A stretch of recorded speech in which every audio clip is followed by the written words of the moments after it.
తులారాశి.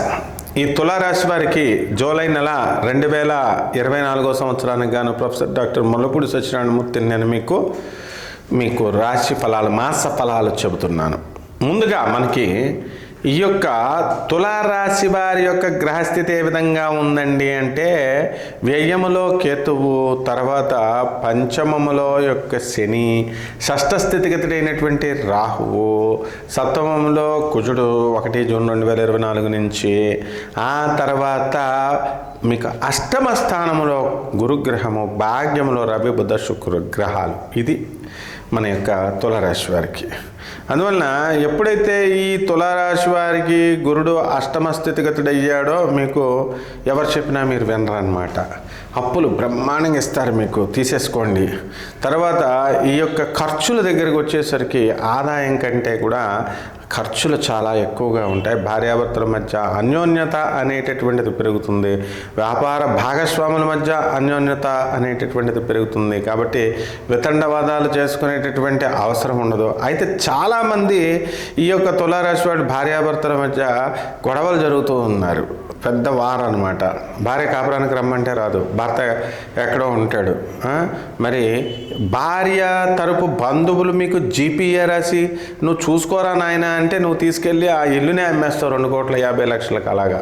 పోనీ ఆ డబ్బును తీసుకొచ్చి మీ మామగారికి, మీ అత్తగారికి, మీ భార్యకి ఇస్తావంటే అలా ఇవ్వవు, నువ్వు కొంత వాడేసుకుంటావు. ఈ రకంగా ఈ యొక్క తులారాశి వారి యొక్క జీవన పరిణామాలు ఈ నెలలో ఉంటాయన్నమాట.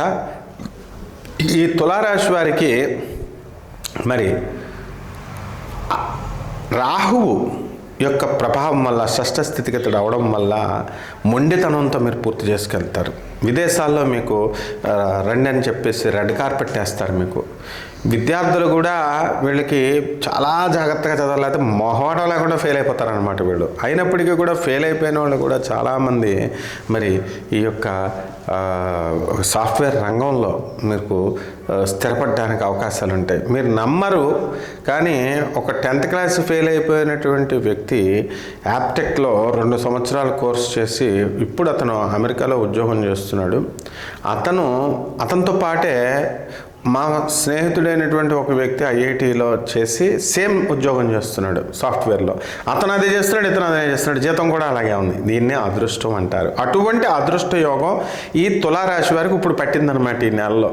కాబట్టి మీరంతా కూడా భయపడాల్సినటువంటి అవసరం లేదు. వివాహాలు, శుభకార్యాలు చేయాలనుకున్న వాళ్ళకి లేవు శుభకార్యాలు ఇప్పుడు, కాబట్టి అవి లేవు. సంతానం మరి అష్టమ స్థితి అవడం వల్ల గురుడు మీకు సంతానం కూడా కలగరు. ఎవరికన్నా తులారాశి వాళ్ళకి కలిగారంటే ఒక 5% మందికి అది పెద్ద విషయం కాదు. కాబట్టి మహిళలందరూ కూడా మనస్తత్వం చాలా చక్కగా మృదువుగా తయారైపోతుంది.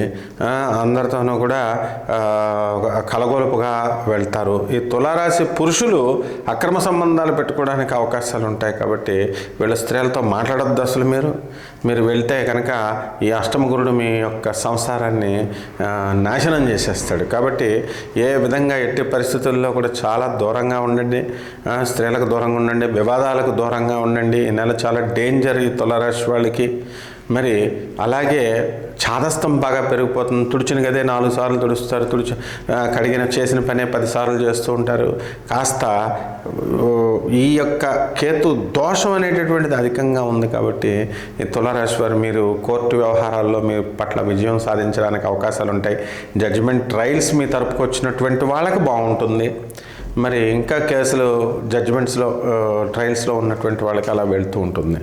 ఇక రెమెడీస్ దగ్గరికి వచ్చేసరికి గురు జపం చేయండి, గురు స్తోత్రాలు చదవండి. గురువుకు కిలోంపావు శనగల్ని పసుపు వర్ణం కలిగినటువంటి వస్త్రాలనిచ్చి, పేద బ్రాహ్మణులకి గురువారం నాడు చక్కగా తెల్లవారుజామున 3 గంటలకి చేయాలి. కానీ కుదరదు కాబట్టి ఉదయం 7 గంటలకి చేయండి.